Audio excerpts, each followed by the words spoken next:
నేను doctor Ragini Jata fertility centre Gachibowli నుంచి మాట్లాడుతున్నాను. ఏ ఎక్సర్సైజెస్ మన ఫెర్టిలిటీ పొటెన్షియల్ని బూస్ట్ చేస్తుంది అనేది తెలుసుకుందాం. ఫస్ట్ థింగ్ ఇంపార్టెంట్గా ఎక్సర్సైజెస్ ఎందుకంటే హార్మోనల్ ఇంబ్యాలెన్స్ ఉంచుతుంది, స్ట్రెస్ అనేది తగ్గిస్తుంది and blood supply to the reproductive organs అనేది ఇంప్రూవ్ చేస్తుంది. ఫస్ట్ థింగ్ ఏంటి కార్డియోవాస్కులర్ ఎక్సర్సైజెస్ అనేసి అంటాము.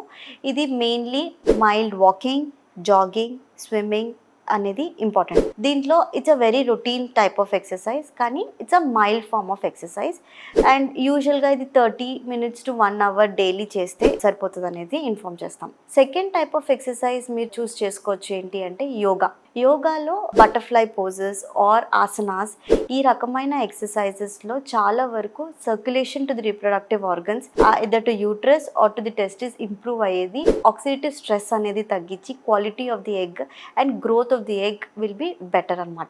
ఇంకో type of exercise can be Kegels exercise. Kegels exercise can be done by males and females ఇద్దరు చేసుకోవచ్చు. దీంట్లో మసిల్ స్ట్రెంథనింగ్ అనేది చాలా వరకు డెవలప్ అవుతుంది. ఇది ఓవర్ అ పీరియడ్ డెలివరీ అప్పుడు కూడా చాలా వరకు హెల్ప్ చేస్తుంది. కిగిల్స్ ఎక్సర్సైజ్లో కూడా చాలా వరకు బ్లడ్ సప్లై అనేది చాలా ఇంప్రూవ్ అవుతుంది అనమాట.